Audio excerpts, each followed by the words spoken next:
What if the counting of days was never meant to add up? You stand in a room of clay and dust. You listen. I will guide you through slow rooms and slower pages. Where are you? What time is it? A quiet ritual follows. If you choose to stay, press the small gesture of subscription as one who lights a lamp in a tomb. There will be no hurry. There will be thresholds of silence and the careful turning of records.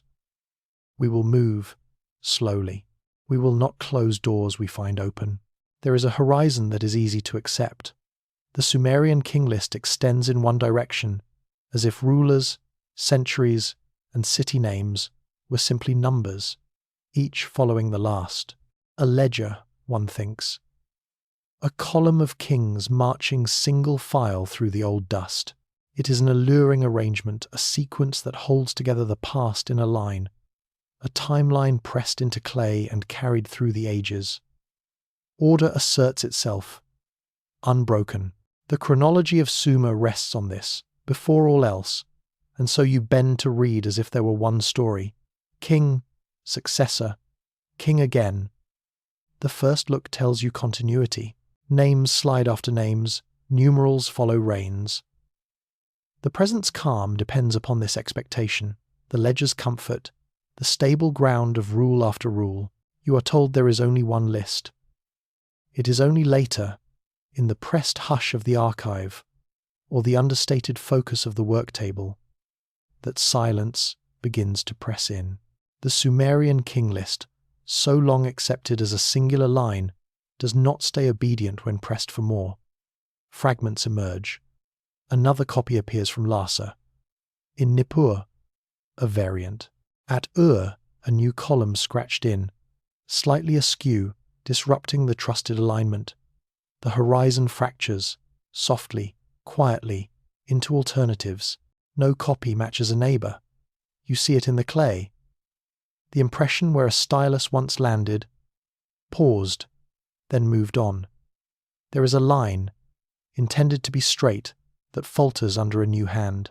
At the margin, gouges run across a name, an erasure, perhaps, or only the trace of indecision, a silent argument, recorded in the body of the tablet. Inkless impressions record nothing and everything.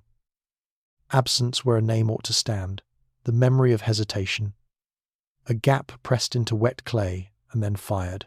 In another tablet, columns crowd, new reign lengths are offered by a different scribe. The numerals slightly heavier, the spacing wider, overlay upon overlay. The palimpsest margin, a colophon squeezed in where there is barely room. Each mark is a record and a refusal. Historians return to the record, hoping for a voice that declares itself whole. None does. The tablets are not silent, but their speech is ragged. The record is composite. No single face of kingship appears in the shards. Instead, there are interruptions, additions, restarts. The clay does not yield a chronology, but an uncertainty. Ceremony dissolves in dust. The quiet in the room is the quiet of loss. One tablet, catalogued by hand, still has the deep red of its firing. The edges have crumbled. No two fragments join without a fracture. Look closely, and you see the boundary, where old writing gives way to a newer hand. You stop at a letter that sinks beneath an erasure, the indentation left blank. The sequence is paused, then resumed, but not in the same direction. Again and again, the eyes travel the list. King, reign, city overlays in relentless order, and yet the columns insist on divergence. The ledger keeps no single voice. Each copy submits a variation, a correction, an assertion, a silence. Names repeat. Reigns shift. Gaps remain. You catalogue, compare, annotate. The dust does not settle. A hesitation, a stutter in the record, an ambiguity held in baked earth. The copyist's logic is lost. A margin is too narrow for what is meant to be fit. Already, you sense the silence growing between the names the king list, less a single line than a field of broken continuities. Some lines fade into the body of the tablet, their beginnings and endings unknown, their claim to authority unspoken. No scribe completes the matter. Each leaves something behind. But there is still the temptation toward unity. The might have been of a single tally, a final arrangement, the urge to smooth out the breaks, to pick one sequence among the variants, to reconstruct a horizon that lies just out of reach. Yet the ledger itself declines to resolve its own uncertainty. It is not defiant, it is indifferent. The break is not dramatic, only persistent. In this room, in this archive light, you are left with tablets that lean away from each other instead of joining.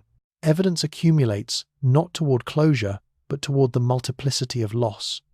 Chronology becomes porous. The list, so often cited as the map of Sumerian rule, does not commit to guiding. The columns dissolve into ambiguity. The evidence remains cold and immutable, its silence profounder than any claim. Its presence is a reminder. The past is not always available for ordering, and the record stands both as witness and as denial. When order wavers and lineage slips into shadow, what is it that we are reading, an unbroken line, or only the memory of one? You begin with the calm certainty of the counted year. Imagine it placed before you 12 months following their appointed track, a calendar rendered neutral by repetition and trust. Every season returned as expected. The record makers entered each new month in sequence, tracing the turnings of sun and moon with a studied, ritual detachment. Columns filled in, numbers progressing, each tally where it should be. Time, in this order, feels stable. It offers itself as architecture. Stone set upon stone, months building upon months, the walls of continuity rising without disturbance. Such is the horizon inherited and expected, where calendars serve as silent, unbiased tools, a ledger neither curious nor ambivalent about what it contains. But within barely broken clay and crumbling tablets, a difference emerges. The columns yield an inconsistency that resists immediate sense. You see it first as an absence, easy to disregard, as if what is unwritten might be a mere oversight. Yet, as lines are scanned again line by line, number by number there in the administrative columns, in one year, 12 appear, ordered, consecutive, as if nothing had shifted. In another, 13 pressed together, exceeding the customary bounds. And then, marked quietly in the margin, or at the base, the admission surfaces in a hand or ink not quite matching the rest. Month not counted. There is no explanation, no gloss to clarify. The omission rests plainly without apology, without drama. It is the simple, clinical announcement of absence. On battered ration tablets, the geometry of the account changes. Columns begin, proceed, then truncate mid-flow.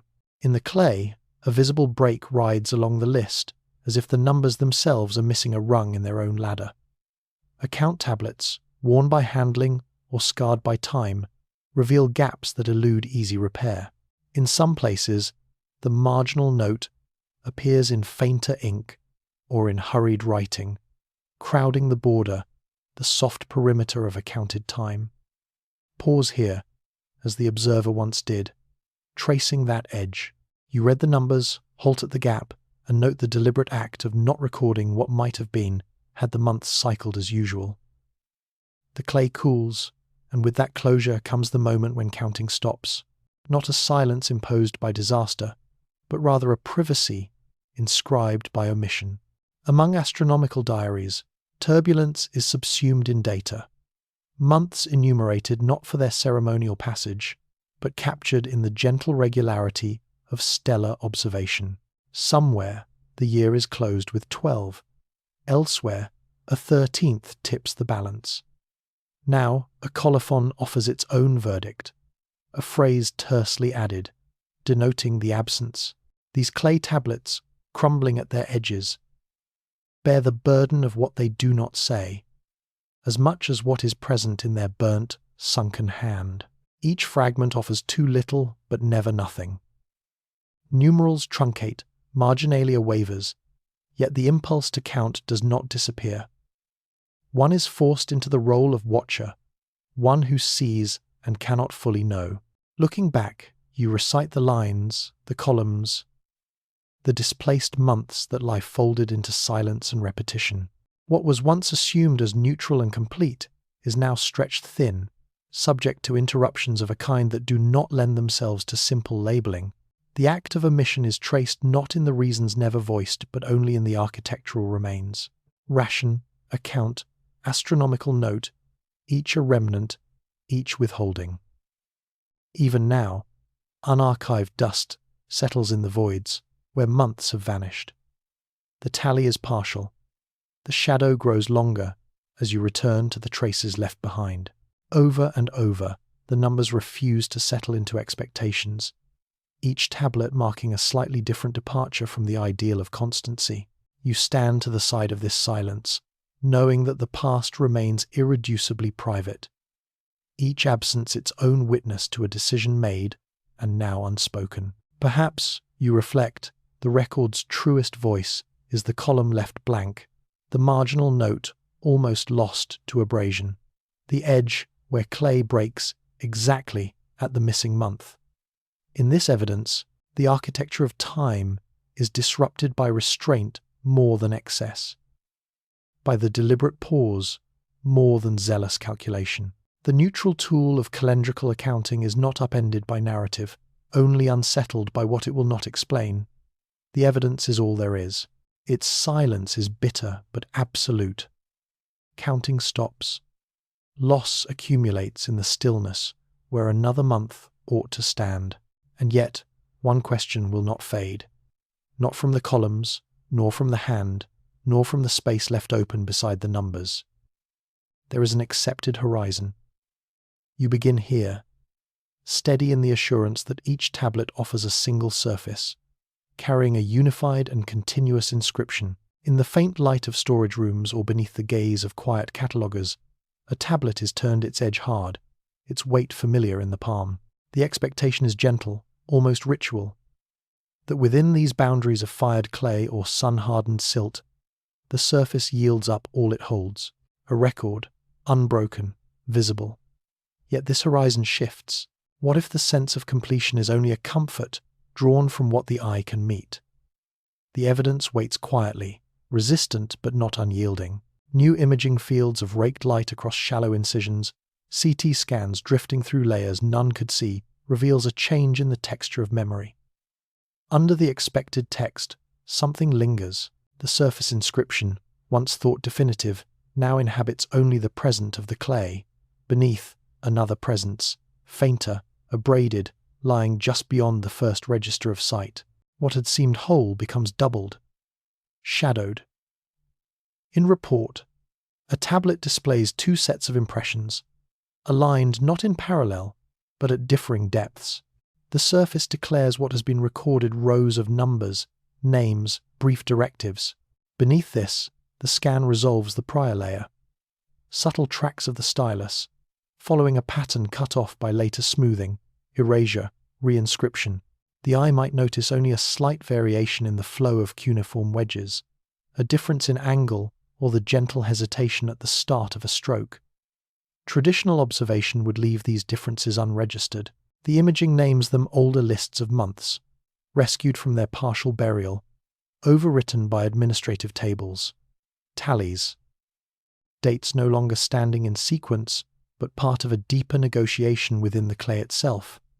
There is no marginal note, no scribal explanation scored into the border. The reuse is silent, unacknowledged. The only record is the physical one, recovered by algorithmic slices or by the way light glances across the battered surface at dusk. If you place the tablet before you, the superimposed inscriptions resist easy separation. The visible text asserts its claim, clear and deliberate. The sunken layer hovers ambiguously, possible only because the clay, once too hard to yield, was softened, smoothed, partially effaced, and then reinscribed. The older epochal marker, just discernible beneath the later declaration, does not announce itself.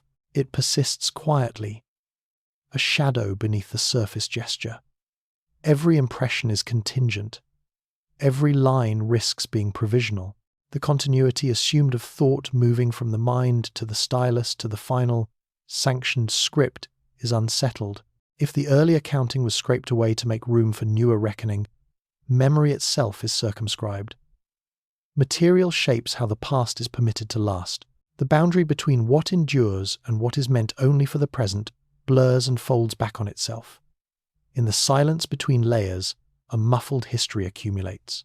Each act of overwriting presses the prior, less desired record deeper, not quite destroyed, not quite surviving. The observer, now, becomes responsible only for reading, not for resolving. There is no clear intention, no coded correction to guide. Analysis yields only the correlates. Slight differences in depth, minute divergences in edge sharpness, impressions that fall away beneath the visible ones, lingering as a half-revealed precedent. These do not resolve into testimony or confession. They hover instead, dimly referential, yielding neither origins nor ends. Tablets carry within their form the cycle of erasure and inscription, but there is no legend to distinguish one from the other. What was meant to be final, and what was meant to be temporary? No voice answers. Silence gathers in the cavities left by the older marks, and the present inscription glides over these mute channels.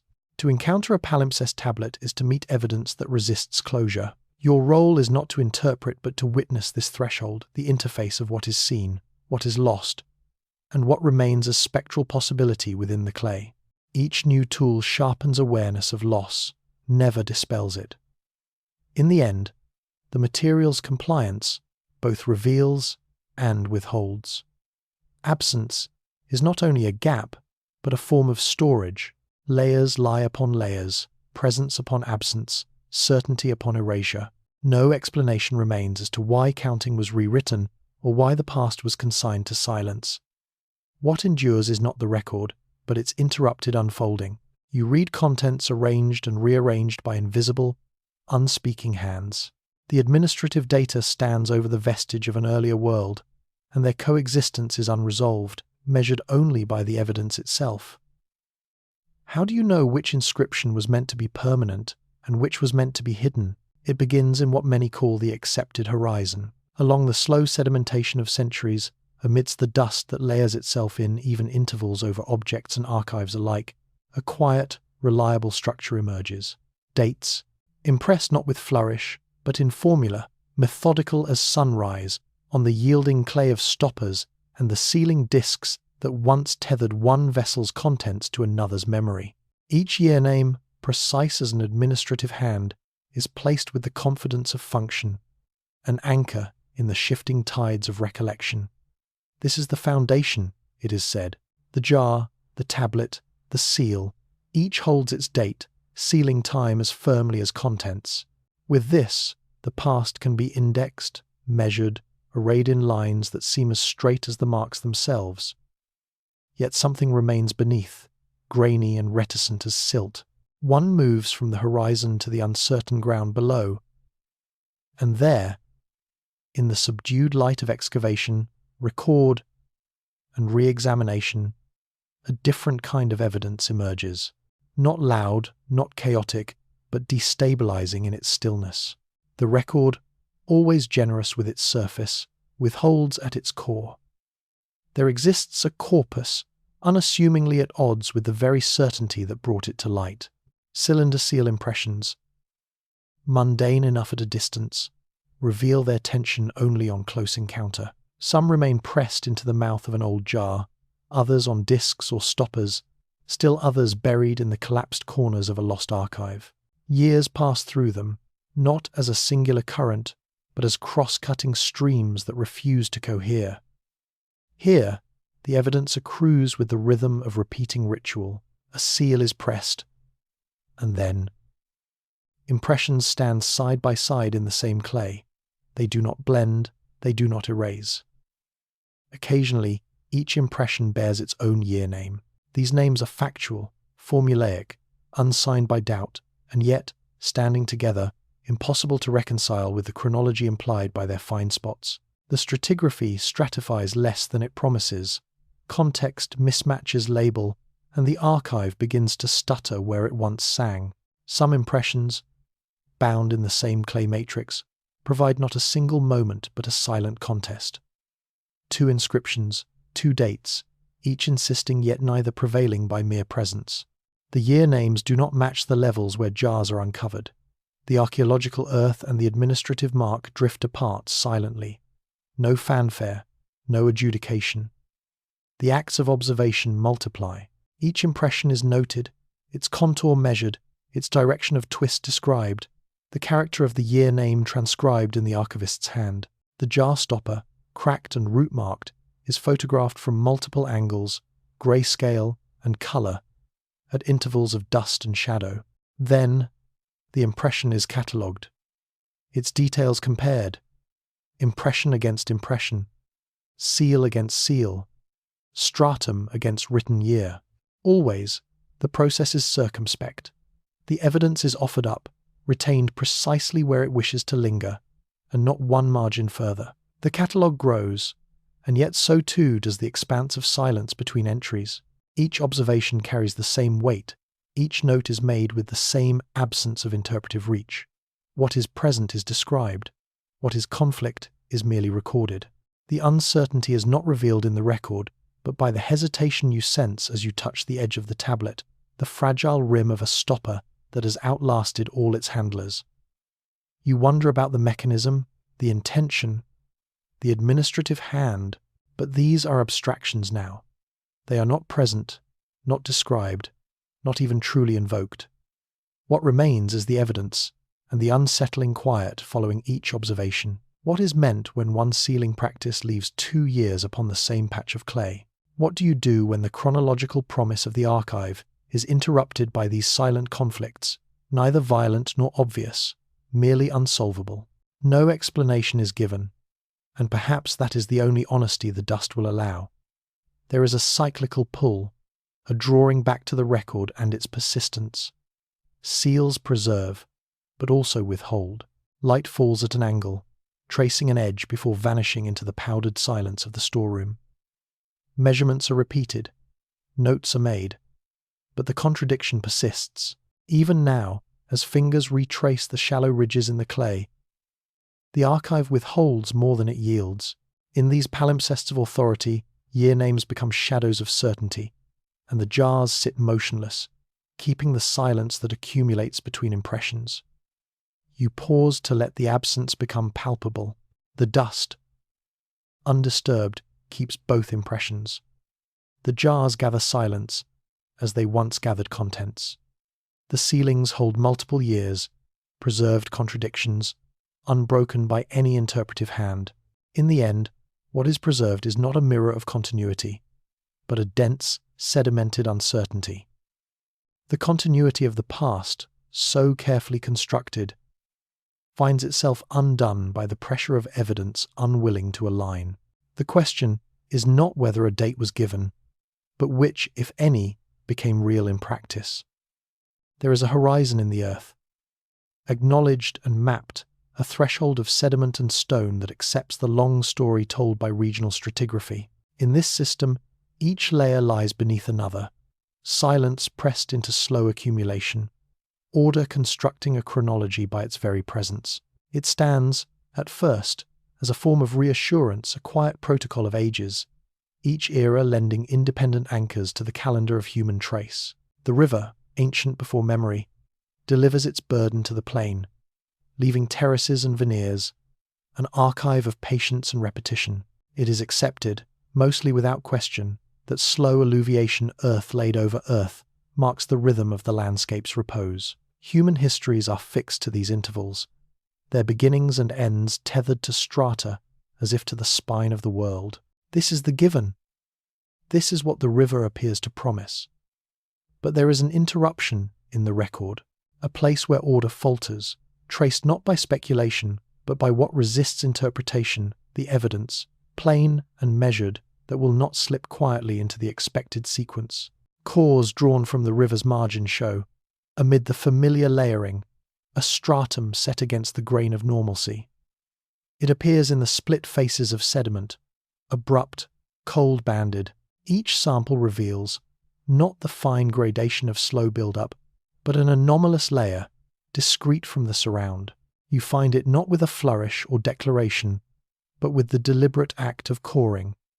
Extracting a column of earth as a record keeper would unroll a scroll, peeling back antiquity by millimeter increments. The evidence is subdued, resolute.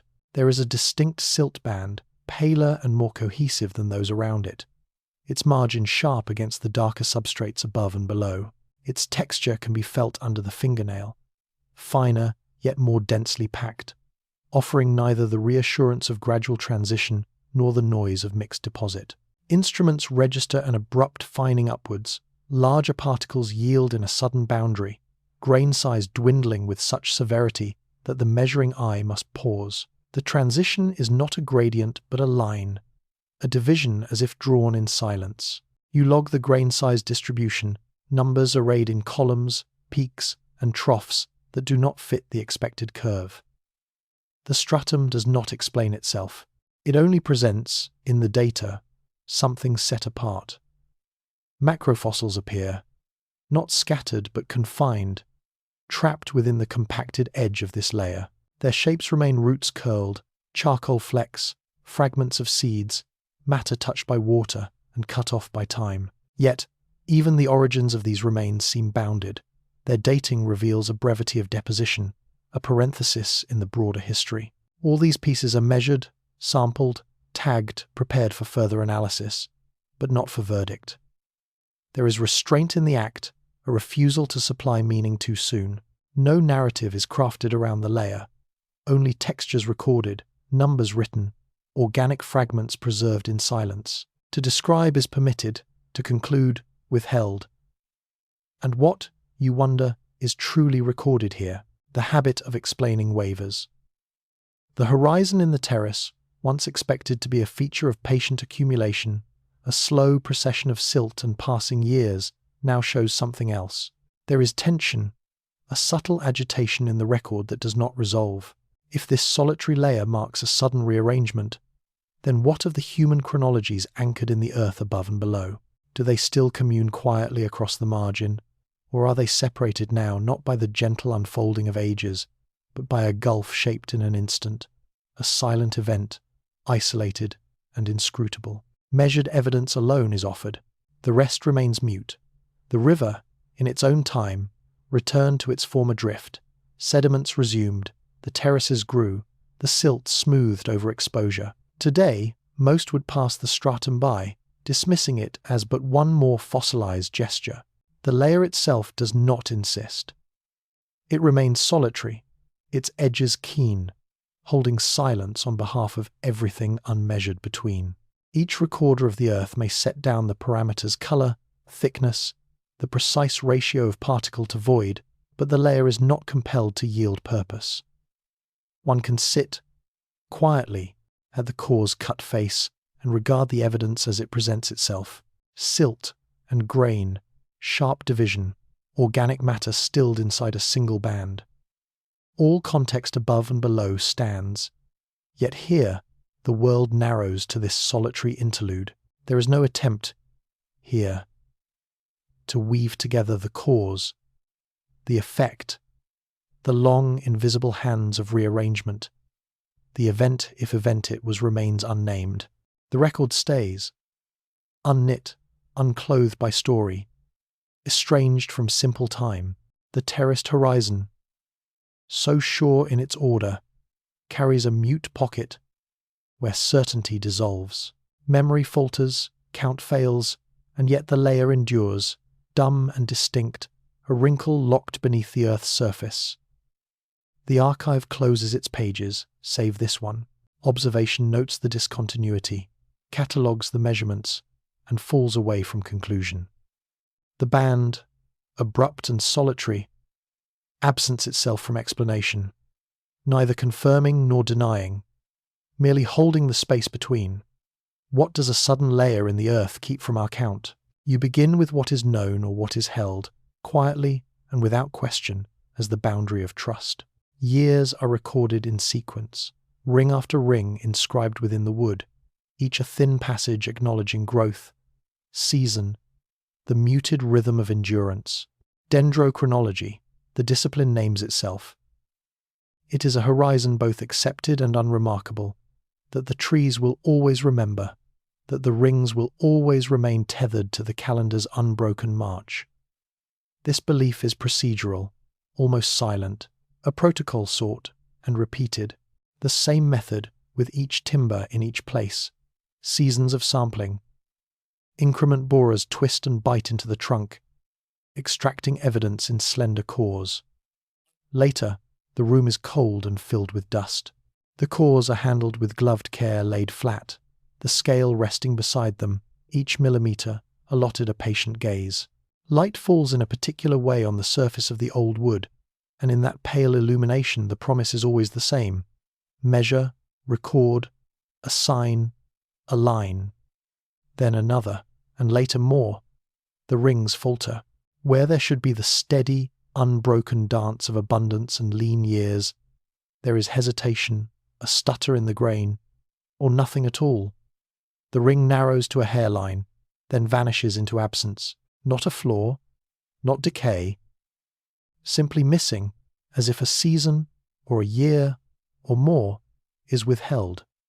The recorders find the same anomaly echoed in timbers from different groves, different alignments, different roots that once drank from dissimilar soils, growth that is not growth, years that are not years. This is not discovery, not revelation. It is merely the record. The evidence is composed in columns and ledgers, neat rows prepared for an order that resists settling. Each sample is tabulated, ring widths set beside arbitrary labels, their dimensions reduced to an arithmetic fact. Numbers accumulate the language of dimensions set against the quiet grain. These are then cross-dated, sequence compared to sequence, until patterns emerge, or more often, fail to emerge. Anomalies are logged. The catalogue fills with notations. Here, a ring is narrow beyond expectation. Here, a ring is gone. So the archive expands, stratified by site, each increment core another memory, another lapse. Overlaps are attempted, laid side by side, one core seeking refuge in the shadow of the next, each promising some hope of resolution, some way to bridge the pause. And yet, floating sequences resist. They hover, unattached, refusing the possibility of a perfect fit. This absence is not explanation. It is only resistance, the record itself holding back. There is simply the ring, or the lack of it. The wood darkens, seasons present and withdrawn, indistinguishable within a stratigraphy of silence. Each empirical gesture, a measurement, a tabulation, an overlap piles upon the last, and still the gap remains. What does it mean to log what is not there, to chronicle a refusal? A chronology, built upon presumed continuity, finds its structure compromised where the rings hold their breath. The calendar year is the standard. But here, the standard is absconded. The timeline expected to proceed in an unbroken file develops a crevasse. What was plottable wavers? The researcher, if that phrase can be permitted, records the fact but abstains from answer. The evidence, not explanation, is the authority now. It is the cumulative weight of negative space that unsettles. Not this ring, alone, but many, and not entirely at random. The alignment persists across samples, across distance, across the years. The absence does not shout. It simply sits, settling with the dust and the shadow. There is precision in loss, and in that precision, a kind of haunting.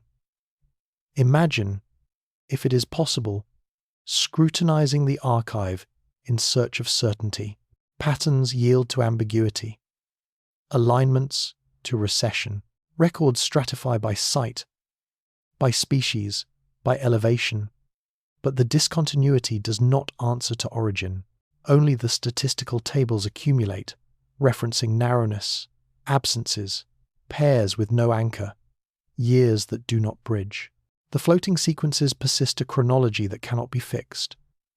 In the end, there is only the pause, recorded again and again, its causes left untouched.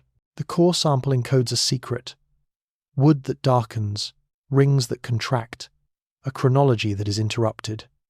You return to the archive and its ledgers, to the forest and its silences. The pause remains, silent, unresolved, Where did those lost years go when the trees chose not to remember? It begins with quiet confidence, the accepted horizon. Calibration, when applied to radiocarbon, yields precision intervals that are measured, orderly, almost delicately bound between the lines of scientific expectation and institutional memory. One begins here, in the quiet certainty that, if all is properly done, time itself can be counted and accounted for, that there is a steady hand guiding the passage from what was, through what is, to what may be preserved. Procedures refine the edge of now and then. In the laboratory's muted hum, machines summon numbers from the isotopic residue of vanished moments, and the sequence of ages is supposed to emerge with clarity, defined by the calibration curve that winds through the centuries with its patient assurance. Beneath this expectation, this light, held up to the obscurity of the past, comes the presence of plateau, calibration curves, so often invoked as the charted path from chaos to chronology, flatten without warning. There, the smooth rise and fall collapses into broad, level intervals, and a different kind of silence overtakes the record. Evidence, now, is measured not only in the intervals between certainty, but in the palpable extension of uncertainty itself. These plateaus become resting grounds for the debris of time. Samples that, submitted for measurement and calibrated with rigor, do not resolve to a narrow span, but instead scatter, clustering without refinement across a wide field of probability. The process, always objective, now seems to move in slow, deliberate patterns, each step attended by a gentle erosion of certainty. A sample, marked and catalogued, waits under sterile lamplight. Assays begin, each count of isotopes proceeding in its own tempo, the mechanics indifferent to the hopes placed upon their results. Numbers accumulate, but as they pass through the accepted calibration function, the conversion yields not a sharp location in time, but a wide dwelling decades, sometimes centuries, stretched across the level ground of a plateau.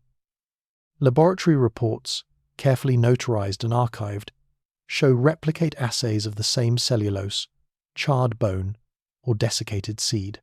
The values arrive with an air of meticulous repetition. The calibrated ages, when entered into the dataset, form clusters, not tight knots of agreement, but broad, patient gatherings spread across the featureless rise, probability distributions. Instead of converging, extend outward, each curve echoing the others in length and silence. There is no overt contradiction, only an unwillingness to collapse into the expected precision. The flattening of the calibration curve is not dramatic, only insistent a refusal, gently persistent, to yield a singular moment from the residue of ash and bone. Not as resolution, but as a gentle drift into quiet broadness. Samples drawn from sites whose chronological anchors are otherwise assured, samples tied to stones with known inscriptions, or soils layered below pottery lines.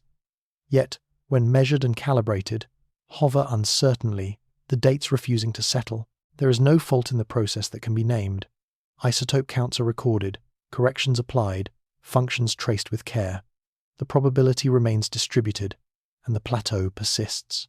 Nothing is broken, and nothing is resolved.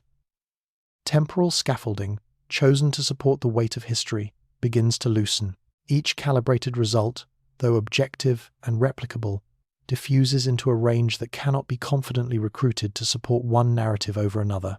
The silence is not absence of data, but its proliferation, a proliferation that stretches meaning thin across a level, stretching silence.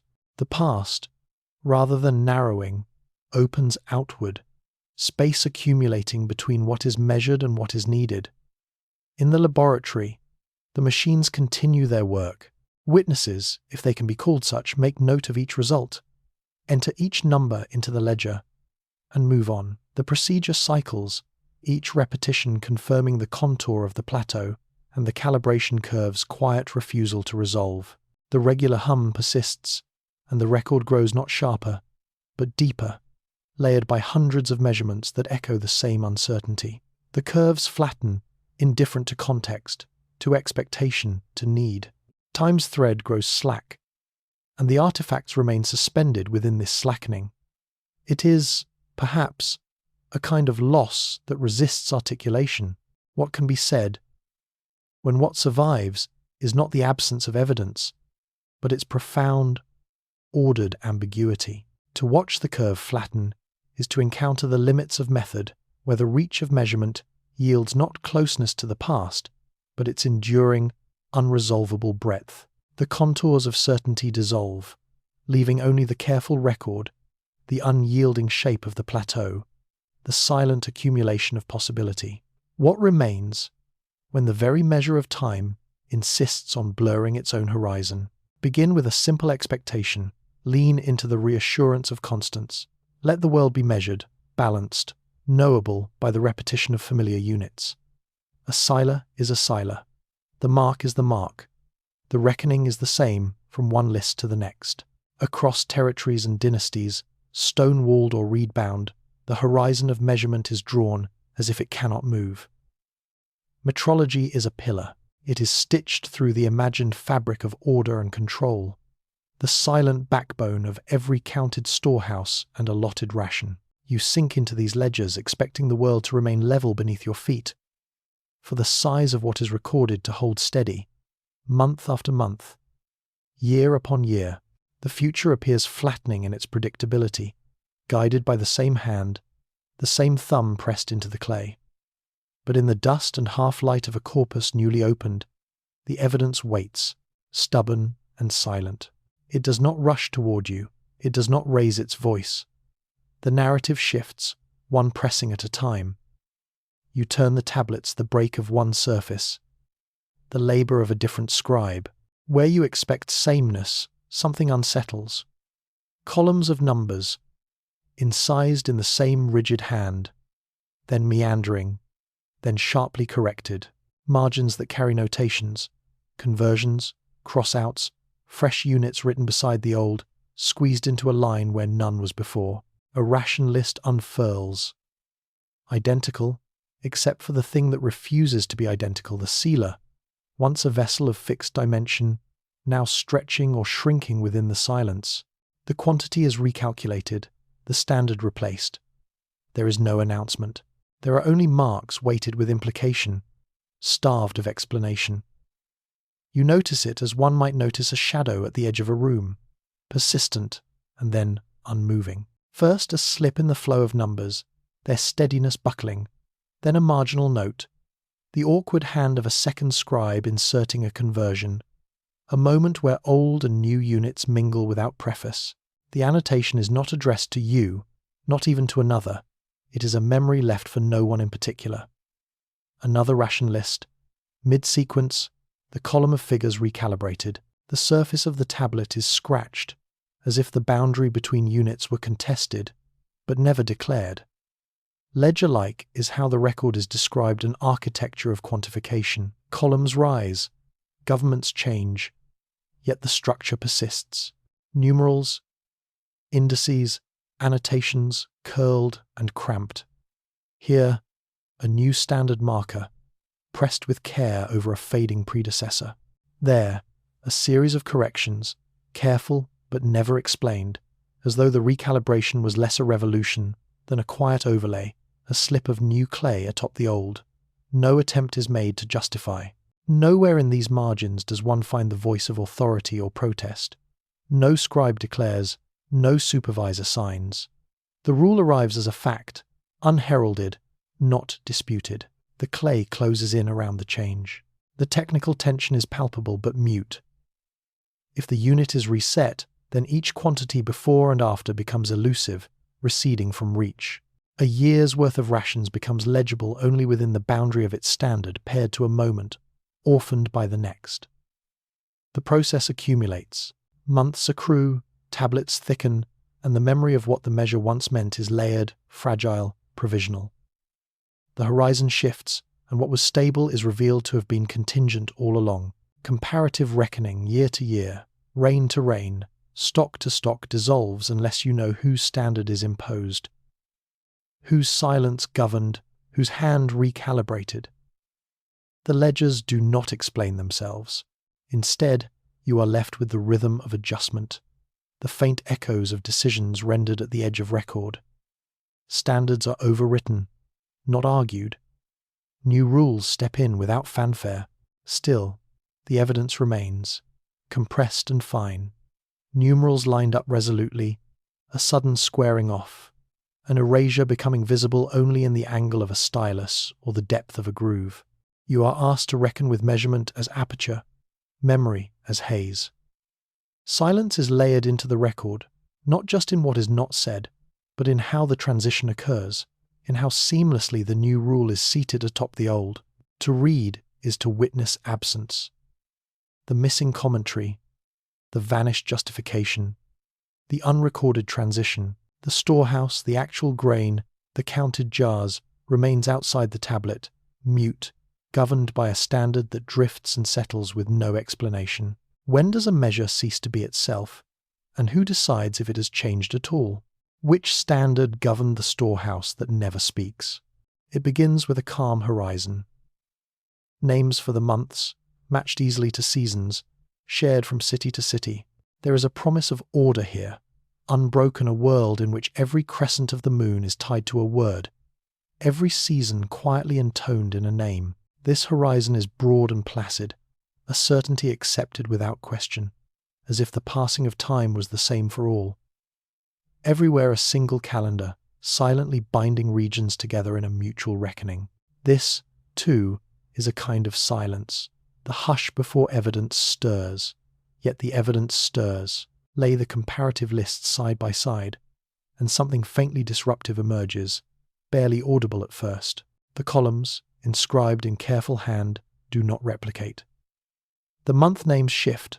One list extends, where another contracts. Lines omitted or reordered, or simply absent. City A offers a sequence of months that seems both familiar and strange.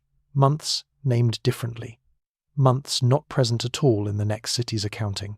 City B answers with its own series. Truncated, altered, inscribed in a script that might echo but never mirrors. There is an unexpected friction in this comparison, a feeling that the horizon has fractured. These lists, once presumed to be reflections of a universal order, now reveal divergence and silent exclusion. Carried out from long, quiet rooms, their surfaces marked with signs that were, for some silent years, the measure of living time. Some are administrative calendars, columns marked, cycles preserved, a tallying of weeks and months intended for the rhythm of offices and ledgers. Others are lexical, preserving only the names, as though the act of copying the names themselves was a task sufficient to give time its shape. The catalogue's arrangement is careful, uncluttered, yet there are gaps. Scribes copied and recopied, sometimes noting variants at the margin, sometimes allowing an omission to persist unnoticed. In some columns, names drift slightly, written in a hand betraying other regions' habits, or a subtle replacement of one sign with another. Nothing is explained, nothing is debated. There is only the sequence, altered, restated, sometimes broken. The act of preservation is itself an observation. Each tablet, each list, endures as a record of what was seen, what was known, or simply what was deemed necessary to write. The evidence thus lies in the dusty silence between columns. Two cities, measured side by side, and their months fail to align. The record keepers, those implied observers behind the text, do not add reasons. They leave only the visible absence, the silence where one might have expected agreement. To lay the names next to each other is to feel again the assumption months as points upon a shared wheel, turning in collective rhythm quietly dissolve. Fault lines appear in the spaces between these month names. A catalogue copied in one city omits the names present in another. A clerk's hand adapts, or refrains from adapting, to local usage. Some lists end with unfinished lines, the count abruptly truncated, the calendar not so much ending as trailing off into an unspecified after. Other months reappear, renamed or reordered, refusing to lodge themselves neatly into another city's sequence. These divergences do not announce themselves. They become visible only under an archival gaze, the slow and deliberate act of collation. There is a kind of melancholy here, a sense that what should have fit together was never meant to align and has instead been left quietly unresolved. Silence accumulates. No scribe pens a reason, no administrator cross-references or justifies the omissions. The lists lie together, their divergences unremarked, the underlying tension set quietly aside. What is the record, then, but a catalogue of difference that in this city the months are counted one way, in another way entirely.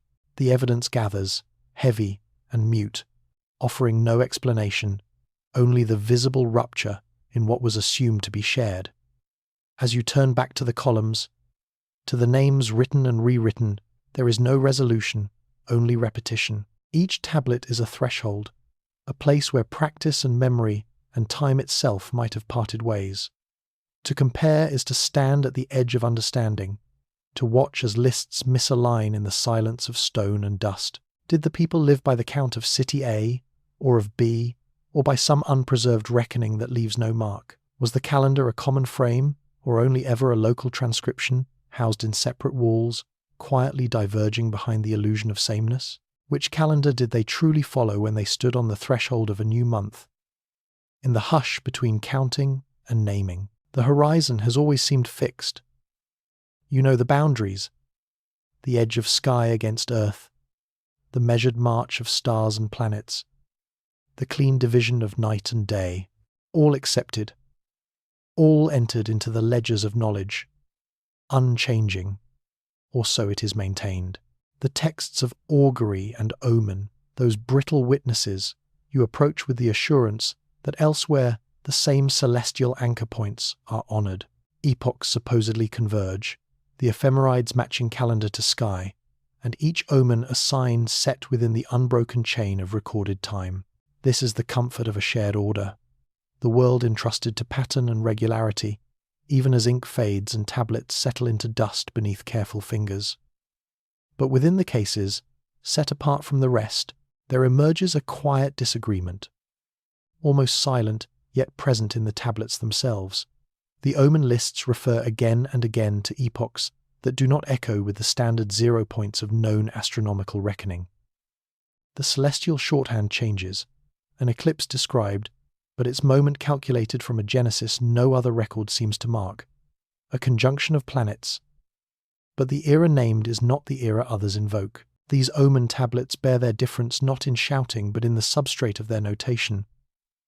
The language of epochs unhinged from the accepted frame.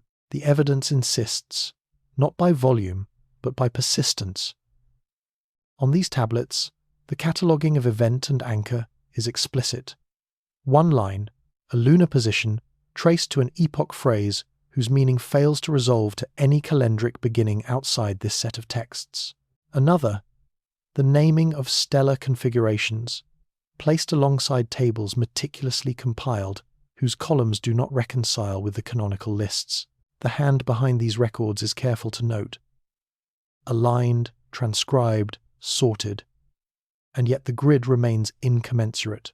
Each entry stands as an intentional act of observation, a moment of night marked and gathered, then folded into a chronology whose roots do not reach the same ground as others. There is no bridge provided between these sequences and those accepted elsewhere, only the parallel run of events, two timelines that glance past one another without meeting. What is left, what you hold in your hands, is archival, not interpretive. The lines are copied and recopied, stellar names stabilized, epochal references captured in their own vocabulary. Tables emerge in the margin, not to clarify, but to underline the division.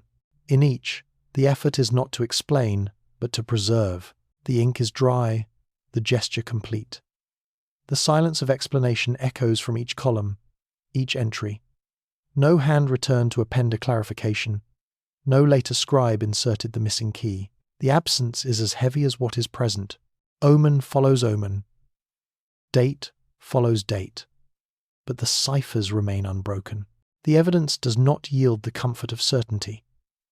It only compounds the work of the observer, layer by layer. You trace the rhythm of these records, The references repeat, not chaotic but deliberate, circling back to the same unshared epochs. You see in the cycle a principle of memory, a reassessment with each return, as if the record was meant to be revisited in new nights, by new keepers. Yet the foundation does not shift. Silence stays where explanation could have been. The tables align only with themselves. The naming of nights remains internal, a logic held apart from the common stream. The tension is neither resolved nor accentuated.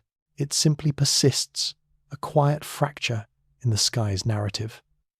The evidence lies before you, physical and mute, entire in its difference. There are nights referenced that have no clear echo in any other cycle. The star names are familiar, but the occasions they attend are shifted, subtle in their emphasis. To catalogue is not to explain. To preserve is not to reconcile. Time moves outward. The tablets remain in their cases, codes preserved, their scripts indifferent to inquiry.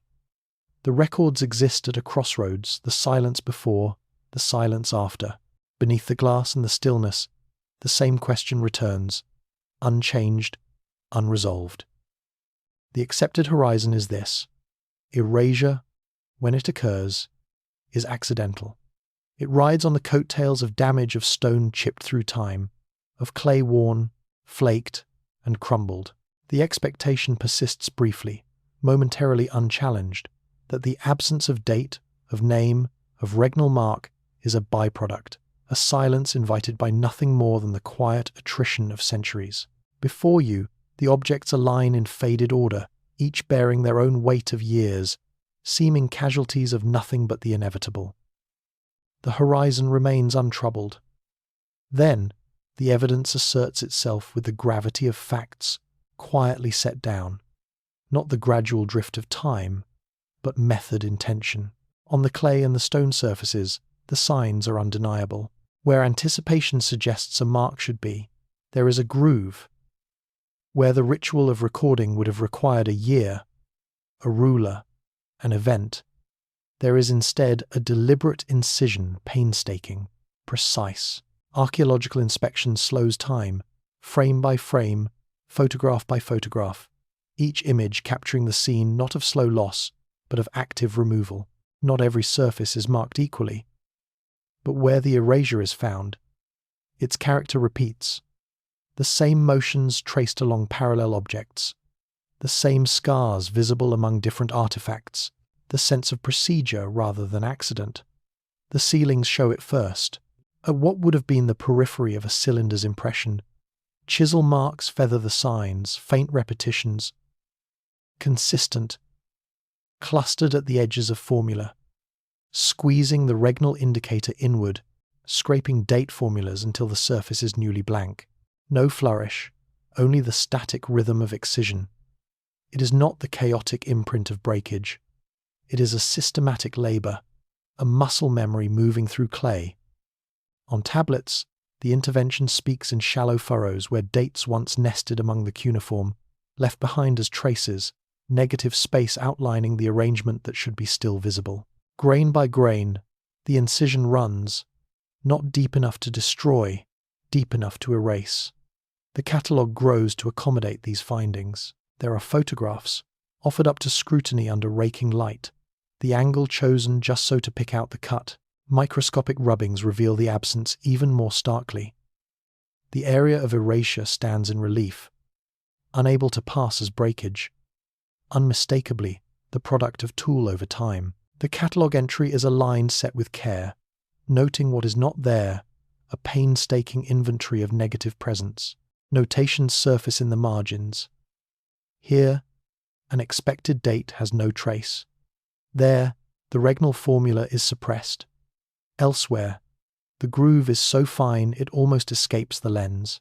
Silence is its own entry, left in places where voices and numbers should once have crossed the clay.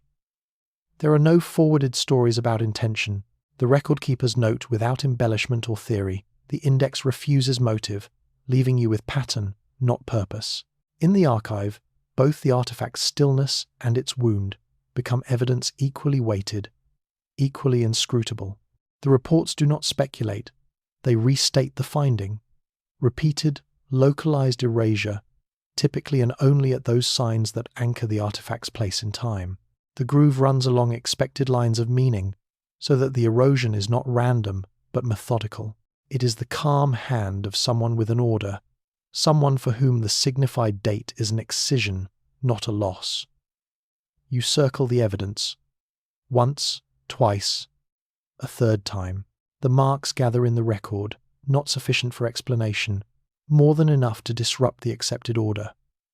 Silence accumulates with each new catalogued blankness. Still, the archive itself is changed, not by what is preserved, but by what is systematically stripped away, each removed date becoming a record of its own, absence weighted and specific. This is the tension that lingers. The archive is not passive, not inert, not untouched by human and tool and intention. Where absence is repeated, it shapes what can be known, just as fully as inscription. By whom, and for what reason, the questions cannot be dissolved back into unknowing. Each groove in the clay is a mute argument with the past. The stone and the clay do not answer. They hold their silence, their surfaces smoothed, not by the wind alone, but by hands bound to a process beyond the reach of testimony. Still, the weight of observation presses downward. Here is an ordering, a resistance to time's default forgetting. Not all is explained, not all is left to decay. Some absences have been shaped, worked into being as carefully as the inscriptions themselves, perhaps more so for their deliberation. At the edge of the archive, in dust and night, before records and after record keepers, a single question remains.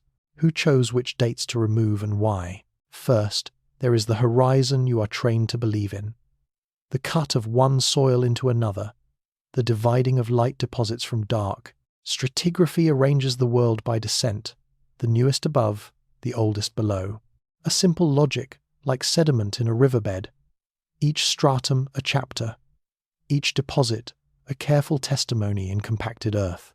Beneath the later walls, beneath the scattered footprints and the detritus of occupation, lie the things set apart for beginnings. Foundations, always deeper. This is the order held in every plan, every preliminary drawing understood to the point of invisibility, unspoken yet total in presumption. And yet, the notebooks do not erase what does not fit. Accept this for a moment. Jars signed with older kings, their names pressed into wet clay, surface scuffed but not erased. These are temple jars, foundation deposits by definition, joined by the protocol of ceremony and position. But here, as the pages record, they are not under what is later. It is not the expected procession. Instead, a recounting unfolds. A foundation jar, inscribed with an early regnal year, surfaces in a fill above layers that architectural sequence would declare posterior. It sits in the catalogue, mapped by grid square, encircled by the squared numerals of context. Its inscription is read again, carefully noted in both field hand and later copy. The regnal year unambiguous, resisting revision, invokes a name you have already placed lower in the earth, further in the past, yet now it emerges from above. The scrape of the trowel, the muted thud into fill, the brush that uncovers the rim, above, not below. The catalogue absorbs the anomaly. Drawstringed bags, tags threaded through with code, context, number, stratigraphic position, all composed without punctuation of doubt. The object receives coordinates. Grid B7, depth 74, entry follows entry. The fill about the vessel is described in an observational hush, its character neither ancient nor entirely modern, bookended by the silt and lime remains of prior occupation. The photograph is routine, the silhouette of the jar occluded slightly by shadow, a ruler bracketing its girth. In the ledger, the jar's early year name is set in quiet opposition with its assigned context, a silent tension settled onto paper, awaiting coherence that does not arrive. The layers of method accrete as deliberately as those of the site. The field worker writes, Lot 4212. Jar, inscribed year 7, context 1841, position above lime floor collapse. The charted sequence moves upward, yet the name moves backward. Some pages interleave sketches. Crosshatch for fill, solid dark for wall, broken line for disturbance. Unremarked in the margin, always, is the temporal inversion, its presence left unspoken, as if to write it would threaten the logic holding the last decade of stratigraphic mapping together, neither confirming nor clarifying. Another jar, deeper in the grid but again with an early seal, appears nestled in debris classified as secondary fill. The notes describe possible displacement. See adjacent lot 4213. But there is no direction given. No trail leading downward or upward with certainty. The observer's voice retreats, distanced, becoming the instrument of enumeration. The tension settles in the stones. The temple's walls remain, indifferent to the confusion of sequence. Rooms hold their dimensions. Thresholds retain the evidence of crossing, unbothered by which deposit belongs below, which above. Silence is the architecture. In the registers of the excavation, boxed numbers stack over one another, years collapsing onto years. Yet the arrangement on paper does not redraw the stones themselves. The walls know only the weight of what was laid both before and after. You pause over the evidence, as the record keeper must have paused. The context tags rustle soft in their paper envelopes. A hand, its skin dusty and palms abraded, closes the notebook at dusk. Only the inscriptions speak, and their speech is out of time, discordant to location. The question of movement is suspended. Did the deposit itself travel, slipped from one usage to another, lifted and reset in a later layer, or has the sequence transposed in the counting? The field notes do not decide. The record lists, the observer moves on, the gap persists, so the logic cycles. Accepted horizon, oldest beneath, always beneath, foundation below what it founds, yet in the record the inversion holds. The site gives up its evidence not in a single moment, but by increments. The jar that surfaces where all mapping says it should not, the record resisting revision, the find lots catalogued and entered and filed for later inspection. The muteness of the offerings, the reticence of the wall, the inversion remains unresolved, neither explained nor erased. You read back across the pages, silence expanding into the duration between observation and meaning, as if time itself had passed over the stones and, in returning, left sequence as residue but not direction. The foundations, inverted, remain factual but unassimilated. The evidence waits on the threshold, offering neither closure nor correction. It is expected, almost taken as given, that royal succession unfolds according to an orderly script. The horizon is always clear, the names fresh and unshared, each king a single mark in the unfolding sequence.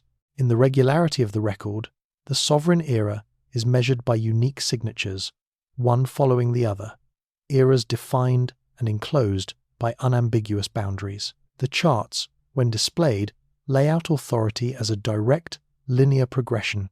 Even as centuries pile into the darkness behind the archives, there is a tenderness in how this order is assumed. One reign ends, another is named. The past, in theory, should behave. The succession once so assured shows its duplications. There comes a moment, unhurried, when separate king lists are set beside one another. First, perhaps, a list recorded on a tablet from the northern precinct, narrow and dense. Second, a counterpart from another city, worn around the edges. The clay a little lighter in the hand, their surfaces mirror the passage of time and the press of stylus, but within the names ripple an unquiet shadow. One reign, but not one sequence. It is not a question of error. It is a matter of overlap. Both king lists record rulers styled with the same regnal formula, their names matched with a quiet insistence, yet placed in diverging moments within parallel successions. On one list, the name appears after a long peace, entwined with a decade of plenty. On another, it surfaces abruptly between brief, troubled reigns, years counted, and then crossed out by a hand wary of certainty. To compare these two side by side is to feel the documentary world quieten around you, as if awaiting permission for contradiction. The registrars who compiled these lists left little commentary, marginal notes, a flicker of stylus at the edge, sometimes add stray years or strike them away. The numbers are not always in agreement. Occasionally, a reign expands in the margin, an accession that never quite settles on a single duration. One archive admits a rule of 12 years, the tablet pressed firmly. Another, elsewhere, briefly acknowledges only 5, with a slip of the hand that renders the numeral almost illegible. The evidence is textual, preserved in the material itself, wet clay, lines pressed, dried, copied, sometimes broken, sometimes joined anew in modern hands. You lean in over the record, tracing each sequence, comparing entry to entry. Each line is a threshold, names transpose and return, appearing not just as echoes but as bodies in the calendar of rule, each brought forward by official proclamation, then shelved by the tides of inscription. Differences emerge, not aloud but persistent quiet, persistent disturbances that resist coming together. For every chart disciplined into order, there comes another whisper from the shelf. Another king claimed twice. The archives, dense with dust and silence, breathe these anomalies into the present with every handling. No archival glosses explain the double vision of the past. The record keepers flag but do not resolve. A mark, a cancellation, a doubled entry, these are the only signals left by those who handled power in absentia, their judgments rendered in the texture of clay and the rhythms of bureaucratic hands. Overlapping reigns and mutual exclusions are not argued. They are simply allowed to exist, side by side, preserved by selection and omission alike. Memory official, curated, yet unfinished, is revealed in the accumulation of such discrepancies. There is a rhythmic weight in the process. Tablets catalogued and compared, shelf by shelf, sometimes only partially preserved, sometimes found centuries apart. The act of preservation is itself uncertain, marked by absences and silences as much as by what survives. Each anomaly is flagged, not discussed. Silence is left where meaning might otherwise have been imposed. The record is neither refuted nor affirmed in full, but permitted its layered ambiguity. You find yourself returning first as witness, then as archivist, then as one simply tracing the outline of erasure. Each duplicate reign is a negative space, a question with its answer withheld. Which reign counts? Which calendar prevailed? Was there a consensus at the moment? Or only the illusion of it in the copying hands? The archives allow only the evidence a shadow, a repetition, a refusal to settle. In this, they make room for what is not said. As you close the tablets, dust resettling on your hands, the fractures in sovereign time endure. The duplicates are silent, staring out from their placements, denied the fullness of history's voice. The names remain, doubled, excluded, undecided. The margins hold their breath. In this silence, the only certainty is the persistence of questioning, the incompleteness of record, the open ending of memory's work. There is a horizon that endures in the mind, a horizon of order, of steady accounting, of cycles observed and repeated. You imagine a quiet procession of days and months, each marked by the calm regularity of distribution. Rations allotted, rations recorded. The world according to the ledgers seems unbroken, each column a reassurance. These are the administrative lists. They hold faith with the expectation of continuity. The annual cycles ripple outward, a metronome of subsistence and authority. Each name, figure, and line speaks to an assurance that, through calculation and marks, time can be measured, needs can be met, existence can be tallied in the marginless language of tables. Is contingency suspended? Slip behind the neat formatting into the ledger's silence, and a stutter disrupts the procession. Here, in a series of ration records, the rhythm is disturbed. All is not continuous. Monthly allocations, once dependable, jump. There are sudden discontinuities. Columns where a month is missing, rows that do not align, empty squares where ink should have landed. One entry gives way to omission. The next, to hurried notations perched in the margin. The page does not explain, but it preserves the fact of absence. You run your finger along the lists, first with confidence, then with unease. The sequence is broken. The administrative horizon is not so seamless, after all. Correction emerges not as reinterpretation, but as a kind of overlay, a later entry, a compensatory sum, caught in the act of retroactive completion. The ledger absorbs what it can, leaves what it cannot. Margins survive where time did not. The evidence does not speak. It only marks, and omits. There are no narratives woven into these lines, only the unmoving influence of tabulation. The columns break. The tally recommences elsewhere. You see catch-up distributions, noted without elaboration, each an implicit admission that something was missed. The original silence of the missing months is replaced with scribal expedients. But the silence is not erased. The hand that wrote did not declare the cause, nor dwell on the effect. The only index is in the numbers, a sequence unspooling and then pulled taut. The record moves forward, not backward. Corrective entries arrive. Margins collect their own silent data. The memory of a making right without detail. There is a steadiness in these corrections, but also a disconnection. In the act of catching up, subsistence itself becomes a matter of arithmetic rather than experience. You linger on these margins, searching for what is absent. The rations were to be distributed, measured, monitored by cycle each interval a reassurance. When that rhythm fails, there is only the ledger's attempt to paper over the interruption. What passed? In lived time, between these gaps, did hunger accrue, or did adjustment absorb the loss? The storehouse doors closed. In the remembered hush, the dust of a missed interval settled into the fabric of omission. Each marginal note a kind of echo, each skipped line a measure of what cannot be precisely recovered. There is discipline in the recording, an administrative gaze that cannot and will not see beyond the surface corrections. The catch-up entry buries the moment of lack, but does not erase its shadow. A ledger never quite forgets, nor does it truly recall. It tallies, and tallies again, leaving absence to shape the breathing edges of its own form. The tension is quiet but persistent. Was the accounting error, or event, or omission? It does not say.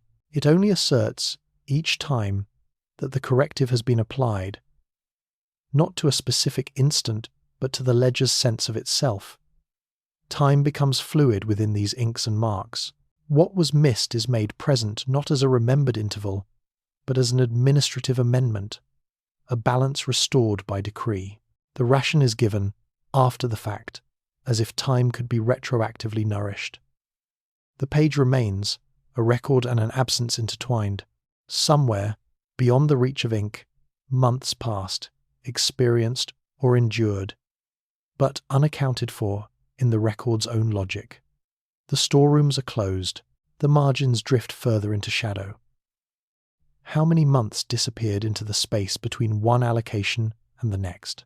There is an accepted horizon, familiar to all who examine the patterned stone, maintained by the calendars of cult and the measured labour of ritual, structuring the cadence of collective time. Festivals recur, interval after interval, as if nothing might intrude upon the procession of days.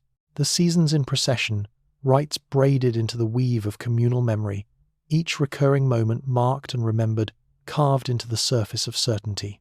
This is the quiet ease of tradition, the illusion of continuity, the sense that every festival is followed by another, and that each passing sequence remains whole. Yet stone keeps its own rhythm. The walls do not speak, but they show.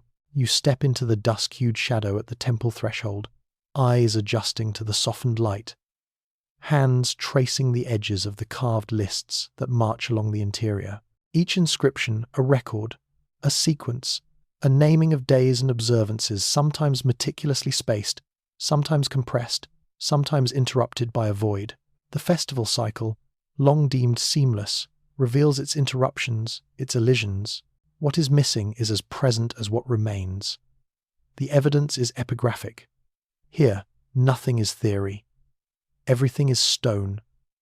Temple lists hewn from limestone sanction testimony, yet incomplete.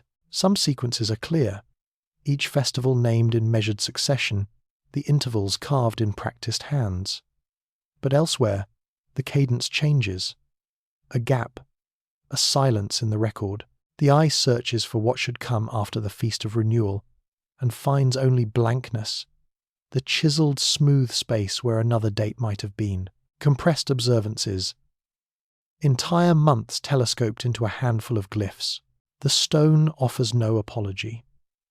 To measure these absences is to bear witness in the manner of those who preserve, not interpret. The ritual of conservation begins. Rubbings, pressed gently to the walls, graphite and rice paper drawing out the sequence, the pressure of the hand registering both the presence and the hollow where the next sign was never carved. Inscriptions are transcribed, column after column compiled, the orderly catalogue of observances offset by the uneven, the incomplete. The conservation report, assembled with care and restraint, notes these lacunae without ornament. Description stands in place of explanation. Each gap is logged, dimensional, and cold, no festal name, merely empty space. No synthesis, no certain narrative. The work is to list, record, preserve, to acknowledge the omission, not to solve it. Decisions are withheld.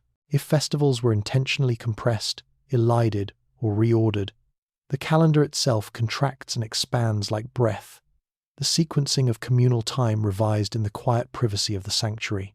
The festival cycle, so often cited as the marrow of social order, flickers in and out of clarity. The lists inscribed on temple stones become both announcement and erasure, celebration and silence. There is a tension, but it is not a story to be told, rather. It is a rhythm to be traced, a pulse to be shadowed. Is the omission an accident of record? Is the sequence abbreviated because memory faded, or because the world outside pressed hard against the doors of the temple? The evidence does not instruct, it only offers itself for examination, part by part. A stone surface, a catalogued rubbing, a lacuna cautiously measured and filed. The ancient hand is not present, the priestly voice silent except for what endures by default. The carved glyphs are husks, the litany of the cycle assembled from survivals and silences. Observation returns. Cyclic and repetitive. One views, notes, measures again.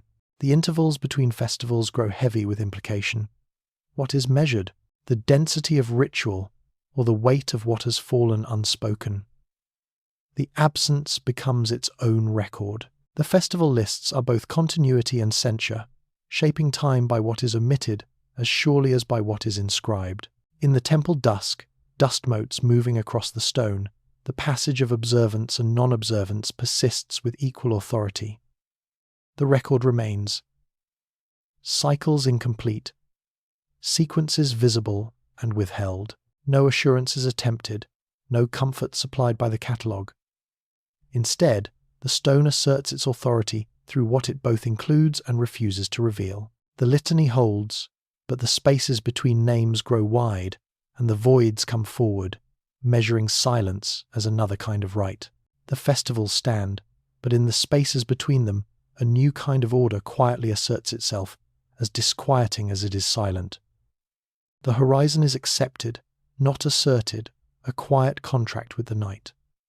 When the tables are properly dated, when the lists are assigned to their own old epoch, the stars arrange themselves with obedient precision.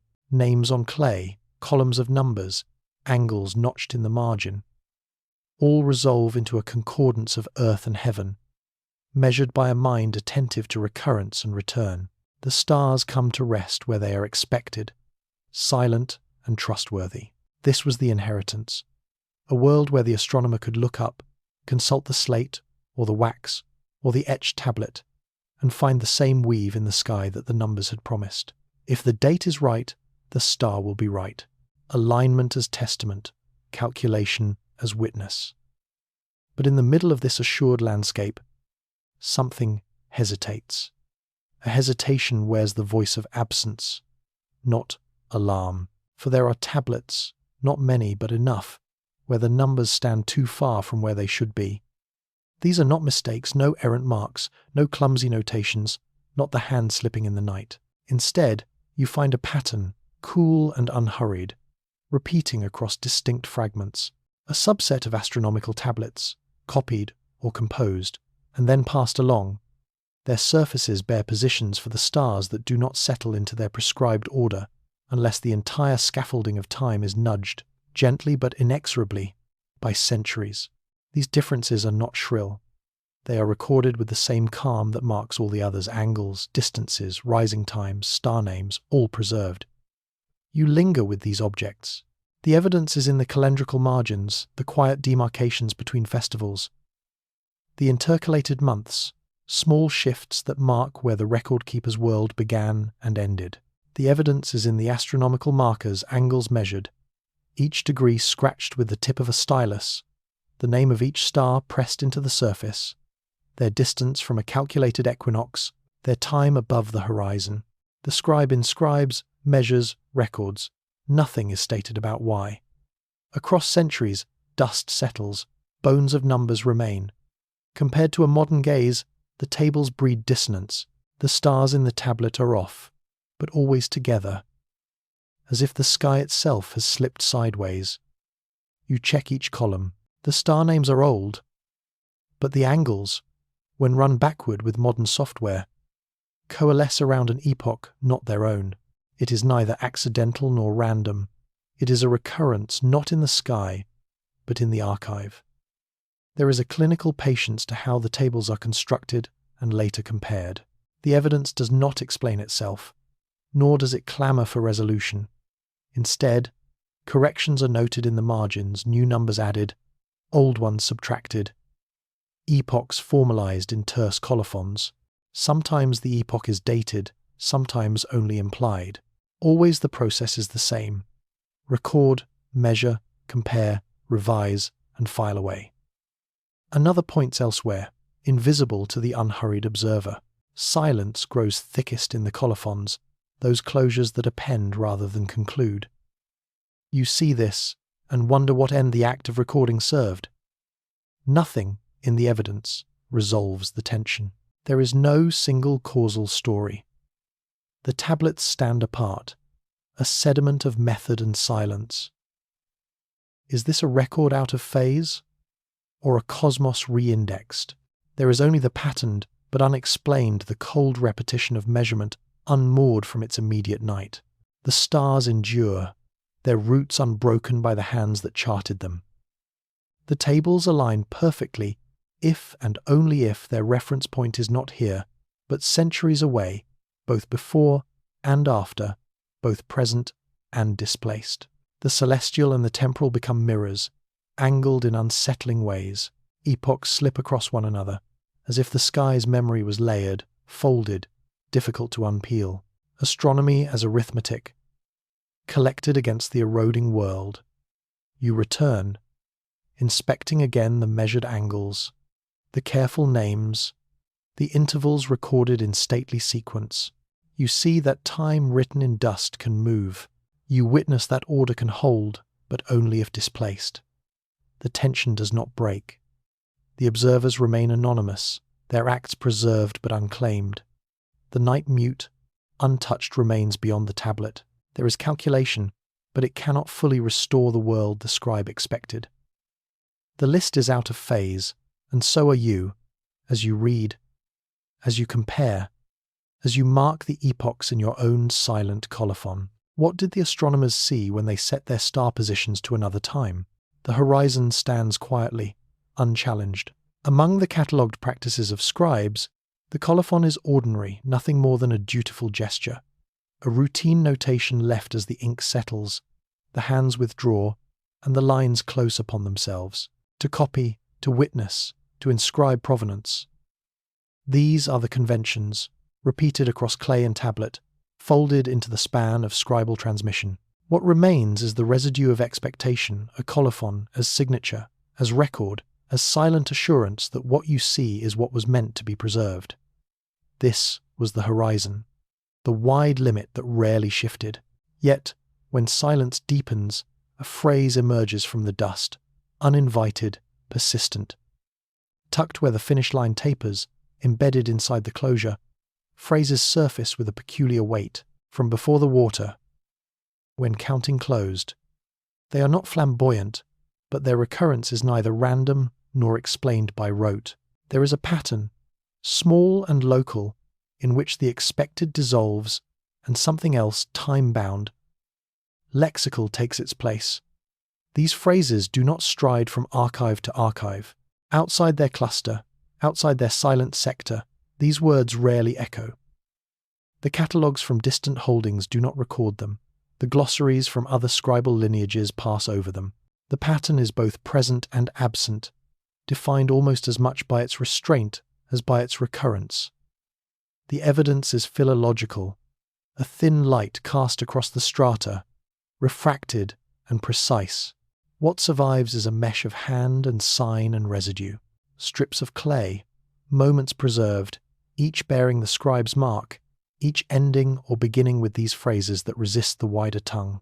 The record is tactile, impressions fixed by pressure, cut by stylus, arrayed in a gallery of colophons like a procession of shadows through time. The transcriptions offer nothing more than what the surface allows.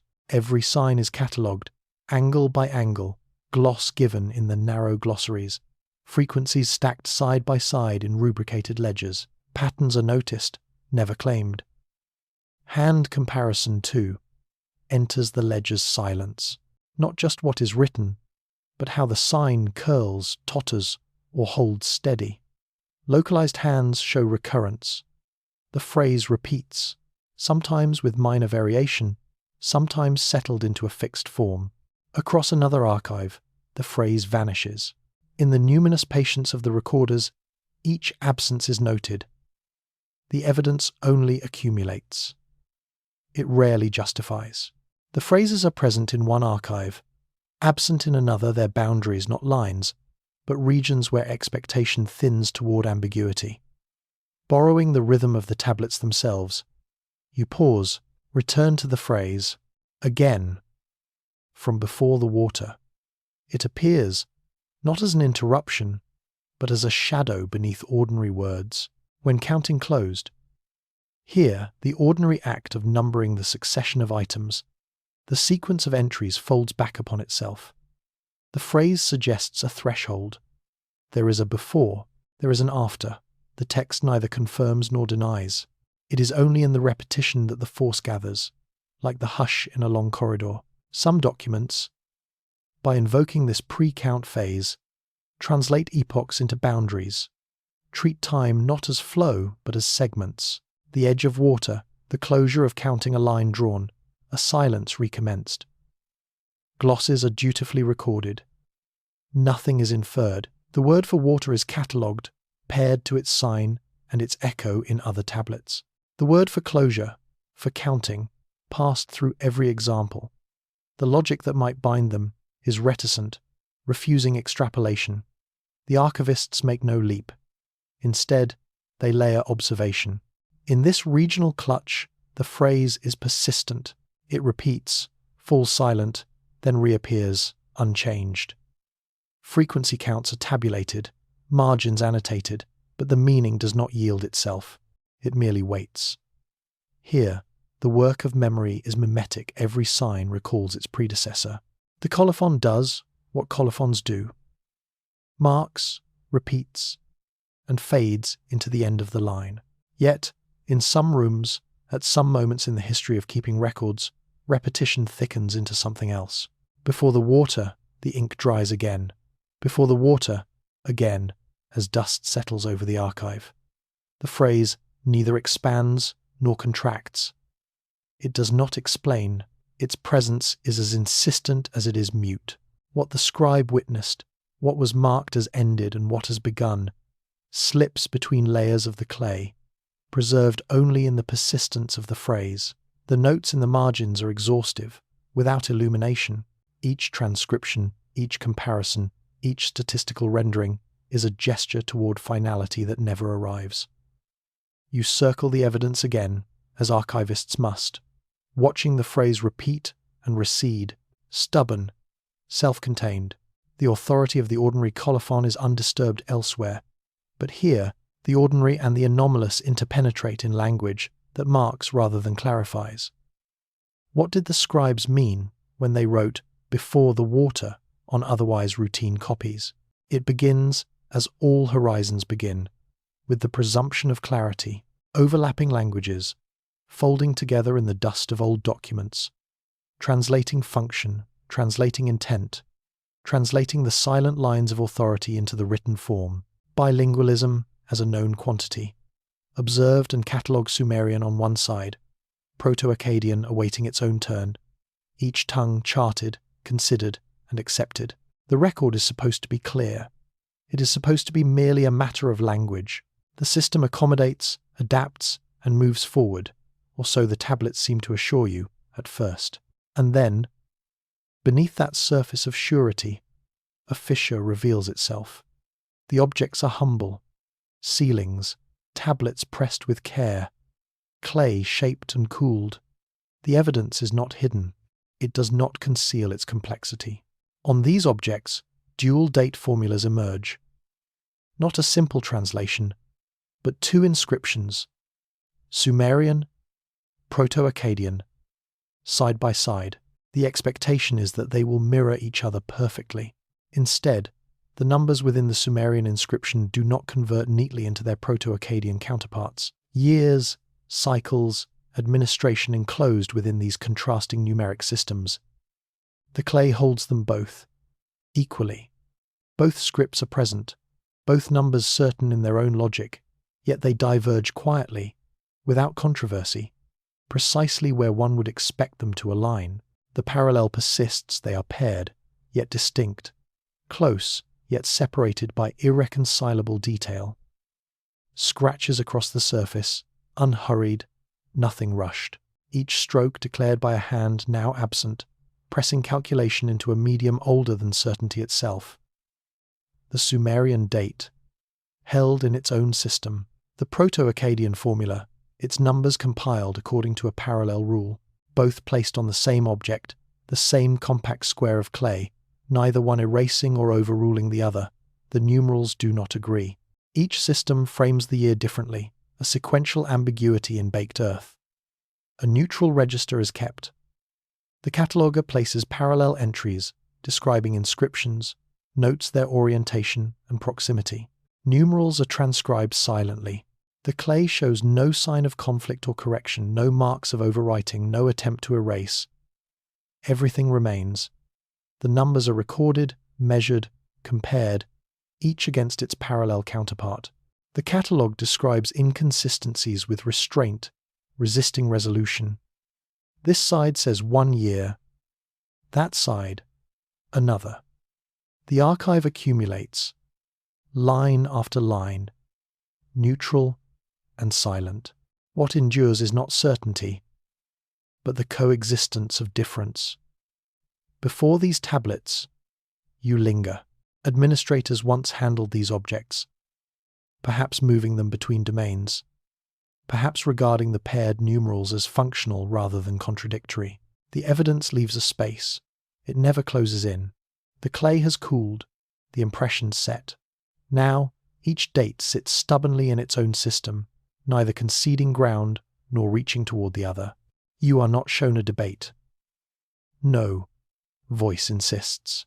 There is only the evidence and the gentle pressure to notice what remains unresolved. The records grow in light and shadow. Silence builds around the numerals, as around ancient walls reduced to outlines in the dust. If years differ on the same document, what kind of year did the user inhabit? Or did daily affairs drift between these parallel record-keeping systems without expectation of complete alignment? Again, the clay cold now retains both. Two timekeeping regimes caught in neutral proximity, the surface bearing their proximity as fact rather than decision. their mismatch as something unremarked. The scribe has vanished. No witness bears testimony, only the inscription itself, side facing side.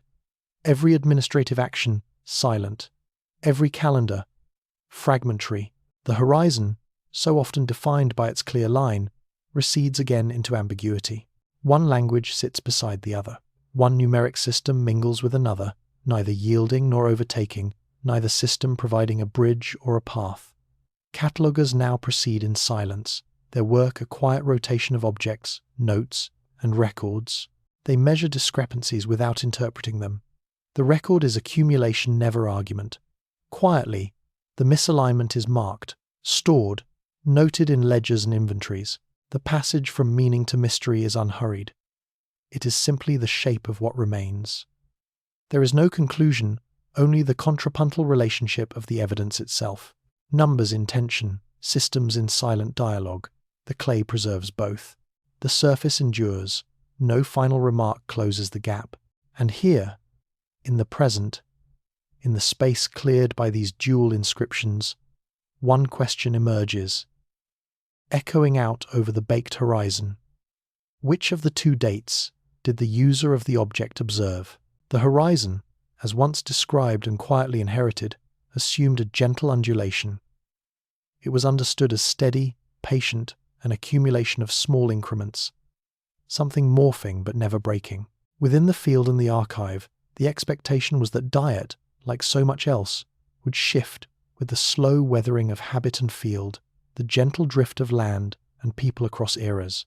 The record of burial assemblages and isotopic indicators was to have echoed that pace. Bone and ground marking the passage from one provision to the next, one custom to the next, in a minor key, unhurried, and never startled into abrupt movement. This was the accepted horizon, the surface presumed to hide only secrets already guessed, only transitions already forecast in the long, slow light of subsistence. The evidence speaks differently. Teeth, those slow-growing stones of the body, hold a sharper memory. One the ground has not yet worn away. They record something that is neither gentle nor gradual. When sampled from graves splayed in stratified order, layer on layer, name and number logged with care, these teeth yield a pattern not of transition but of rupture. The isotope ratios, distilled from enamel, do not fade or blur between origins.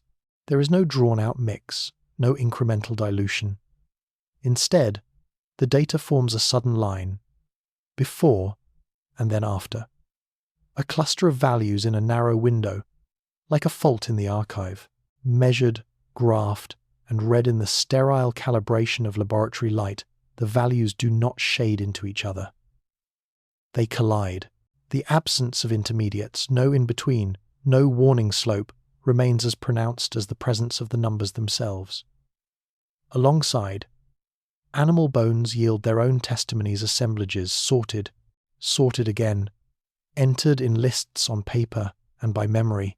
Faunal remains do not protest, but their composition shifts decisively, marked in the quiet shuffle of species and bones along stratigraphic seams. Their presence is noted, their stratigraphic positions logged, their numbers and types compared against a steady baseline.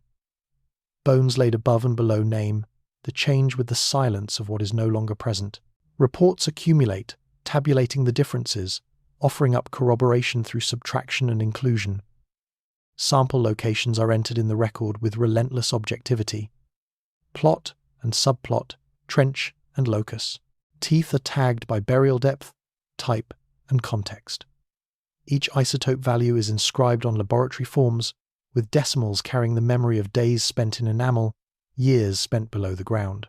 Comparative baselines are recorded, both human and animal, creating bookends for the transition before, after, measured in the difference between carbon and nitrogen, between previous diet and the new. About why this happened, or by whom, or through what deliberation. The narrative of motive is omitted, left to linger in the unnamed shadows between values. The possibility of explanation recedes behind the evidence.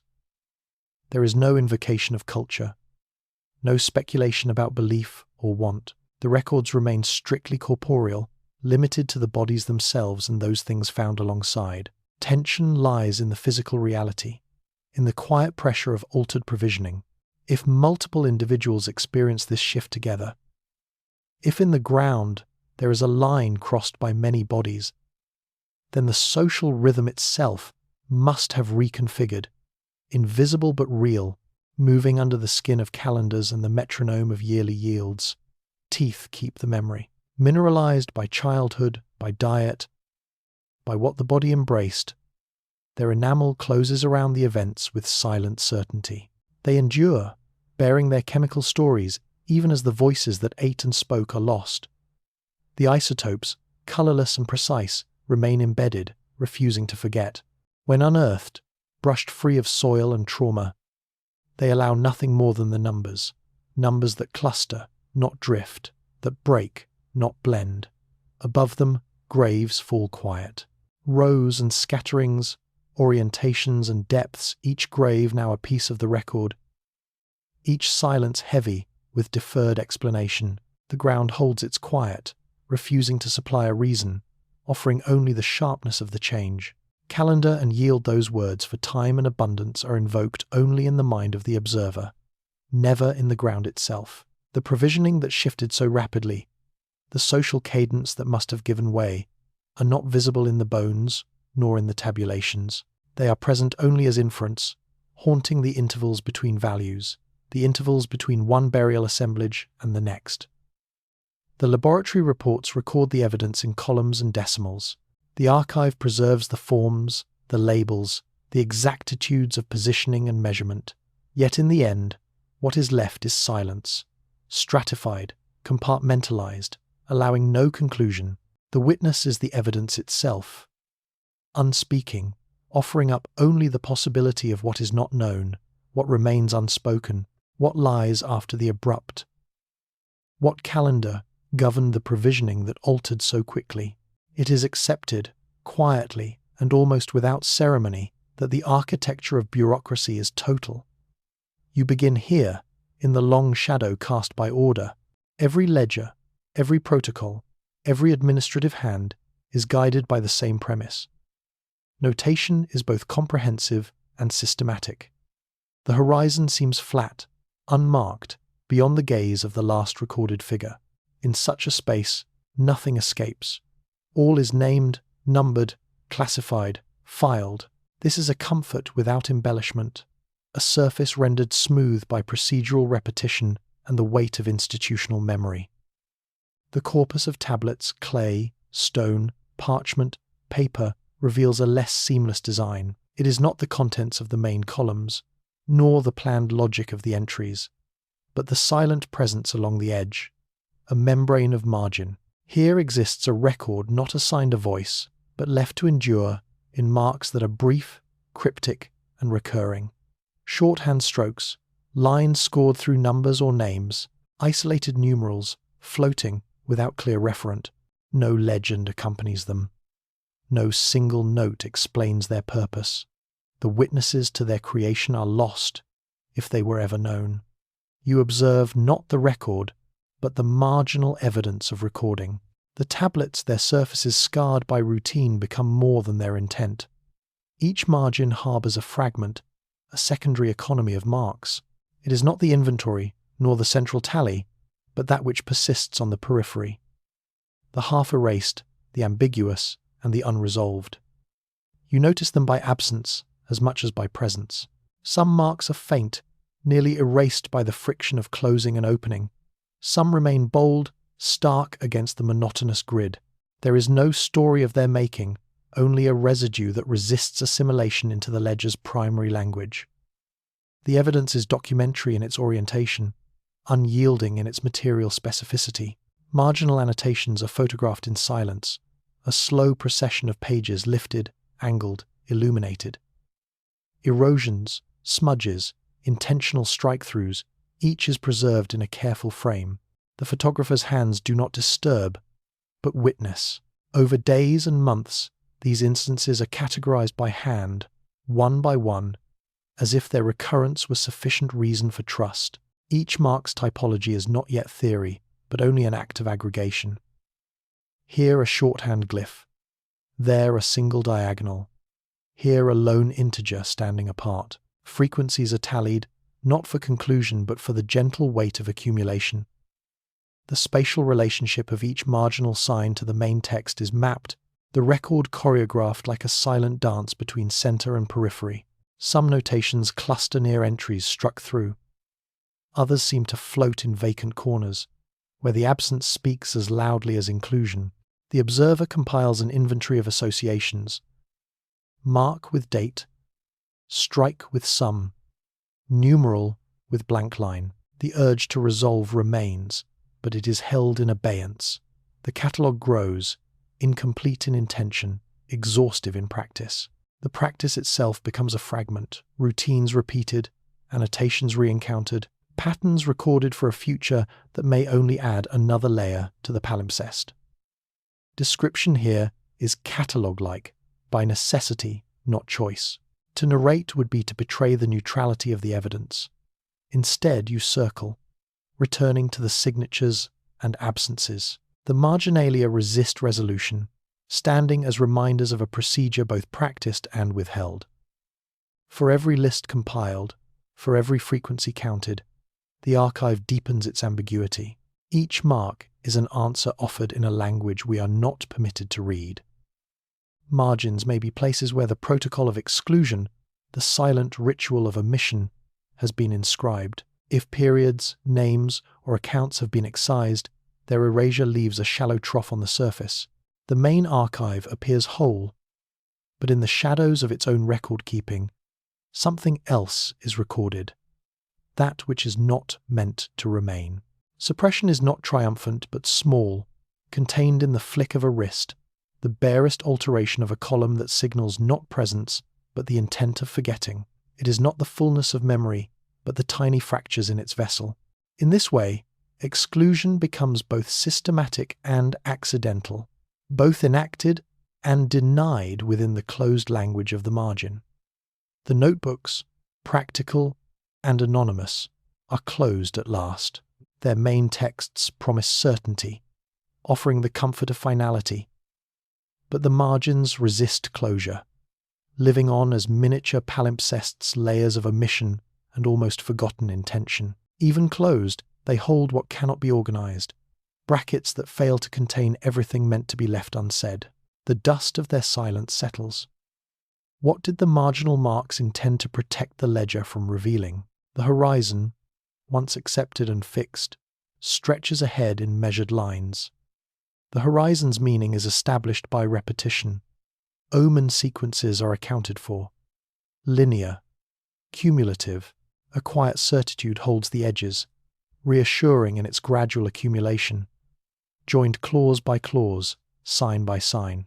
The tradition assures that the omens align, tracked along a now familiar progression, their order echoing intention, their method unbroken. This certainty, or its shadow, frames the silence that settles around the unrolled tablets. A sequence emerges, the omen tablets are placed, and their surfaces reveal what at first seems familiar, a procession of sections, each prefaced and concluded with a practiced hand. It is only by touch, by the slow gaze.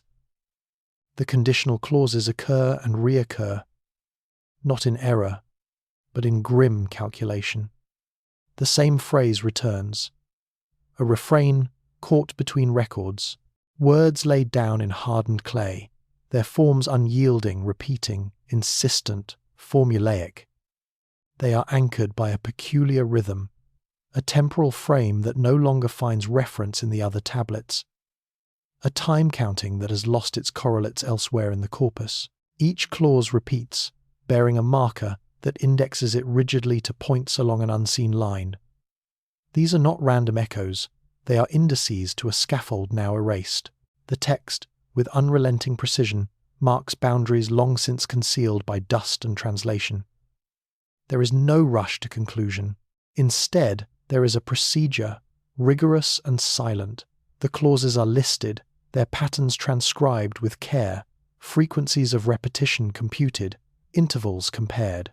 Each variation in the temporal marker is catalogued alongside its twin, and then its echo. Ledger after ledger is compiled, a record of minor distinctions gathered into columns. The evidence does not cluster comfortably. Its misalignments are not smoothed over, nor made to conform.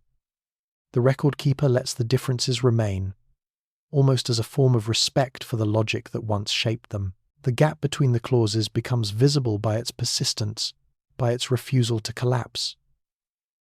No voice intrudes to reconcile these remnants to a cleaner order. There is no reconstruction of intent, no imaginative leap to fill the void between scaffolding and sign. The record believes only what it can list: the clay's surface, the incised wedge, the passage of lines that repeat but stagger, that circle back as if to recover something now missing. It is the practice of attention, close and without adornment, that becomes its own meditation. There is only the dry certainty that this sequence did not conform, and the tallyings that enumerate its outliers, the not quite fitting intervals of time, but spirally. Each return to the omen tablets is a circuit within time, a slow orbit around terminologies that have slipped from common memory. The repetitions catch the light differently each time, sometimes as a whisper, sometimes as a friction, but always as a marker of something prior, some other logic now withdrawn. The cumulative effect is not resolution, but patient instability. Each repeated clause, each variant in the marker, stands as both testimony and loss, a structure lodged half in daylight and half beneath the surface, to account for each clause as the residue of error or confusion. But the record's weight says otherwise. These tablets are not clumsy, nor are they capricious. Their repetitions have a method, one bound to a temporal grid now impossible to reconstruct. So the sequence persists, a threshold traced again and again, a measure of time that was once part of the omen tradition, now abandoned. The inherited practice depended on that vanished scaffolding, counting along lines whose endpoints no modern hand can precisely place. The horizon of the text, once stable, ripples. As the final section closes, silence returns. The omen tablets are replaced.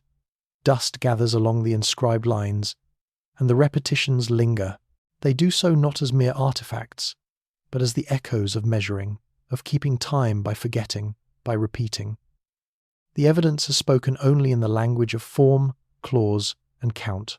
It does not explain, nor comfort, nor restore. It is a comfort, at least at first, to walk along the lines of certainty that have been drawn for us. The accepted horizon, the excavation archives, open and published, are the measure of what was once recovered, what was touched and lifted from the ground, what persists in the imagination of the present. One stands before the arrayed order of catalogues, shadowed shelves, black-bound registers, and hears the unspoken assurance: here is what was found, here is what remains to be known. The world, fragmented but tallied, reduced to ledgers and accession numbers, still feels whole. In this silence, in this arrangement, the promise of completeness lingers quietly, almost tenderly, in the margin between pages and the dust that accumulates on spine and slip. Beneath this surface always, there is another layer. The early records reveal more than they intend, if one is willing to read their absences, in notebooks swollen with rain stains, in ledgers where the ink bleeds or has been smudged by years of turning. There emerge the faint traces of what was once listed and then never surfaced again. There are lists, tablets recorded as recovered from the site, numbered and noted, with the fidelity of the moment and its particular dusk-light numbers that will never return, never be cross-referenced in published form. Under the lamplight of a field tent, a hand writes the shape and seal of an object pulled from earth, and then somewhere, in the stacking and shifting of crates, in crossings out and hurried addenda, the record diverges from the shape of the present collection. A shadow falls. The field notes capture removal and loss. Their handwriting describes objects now excised not merely from sight, but from the very corpus against which the ancient world is reconstructed. The evidence is unyielding in its objectivity, even as it reveals the fault line. In the silent holdings of archives, the inventory slips whisper. They speak only as much as paper can, of numbers ticked off at the edge of the field, sacks and boxes counted before departure. In museum basements, accession logs catch the light and the sigh of memory. These logs, intended as translation from field to collection, build their own geography between what was, what is, and what cannot now be found with the sweep of a cataloger's finger. Compare entry numbers. The act seems so simple, so mechanical. One number written here, missing in the directory of what is now visible and publicly accounted. Lists at the front, lot numbers inscribed, provenance scribbled alongside the name of a site or stratigraphic designation. Now, in the controlled air of the repository, those traces are elusive, physically absent but archivally present. The gap between what was inscribed, what was boxed, what was accessioned, and what is accessible is neither measured nor explained. What is not here cannot be held, yet it is not wholly gone. The receipt, unsigned and dust-flecked, preserves the shape of the outflow. The imprinted memory that something passed this threshold and failed to return with name intact. What shape does loss take when its only preservation occurs in the margin? No light is cast on the reasons. The trail is administrative, never narrative. Every entry, every log, every slip is accounted not through story, but through juxtaposition. Numbers in rows, sometimes struck through, boxes referenced, their original contents left in the language of possibility, only their place in the list to indicate their intended arrival. The absence is not dramatic. It is incremental, cumulative, and most of all, silent. Highlighted, perhaps, by the archivist's faint pencil mark a question, a circle, a note to revisit. Later, a time that never comes. Each missing lot is a pause in the accounting, a breath too shallow to fill the gaps. The tension lies not in accusation, but in what cannot be confidently reconstructed. If the material record, the stones and clay and tablets, did not all enter the public archive, what chronicle is being told by what was allowed to remain? The chronology, the scaffolding for every reconstruction, every genealogy, every assertion of sequence rests on what is visible and certified, not what was rumoured or recorded in some periphery. The sands shift slightly when one realises that reconstruction is built not only from what was left behind, but also from what never arrived or never returned. The inheritance is incomplete, fractured at points unknown, the edges smoothed only by repetition of the archive's own assumptions. No shattering loss, just the slow negation of what was already faint and perishable. The boxes, numbered and sealed, remain where they were last recorded. Receipts, once pressed and folded, gather their dust where no hand will uncover them, where no catalogue will remark their persistence. Memory shrinks to the dimension of silence, held only in spaces untouched by resolution. The archive becomes an index not just of what is present, but also of the spaces that cannot be inventoried, the shadows where stone gives way to conjecture and ledger to loss. What part of the chronology might be hiding in those unexamined sacks? You entered through dust and clay. You leave holding records that will not close. The evidence we traced returns to inheritance. Files, tablets, cores, and sealed jars that we pass forward as caretakers rather than owners. Consider what responsibility accrues to those who keep these mute things. If you remain with us, press the small ritual of like and subscribe as one would seal a ledger for safekeeping. Think of the silence between lines as a charge to remember what the archive will not say for itself. Will you keep these fragmentary measures with care?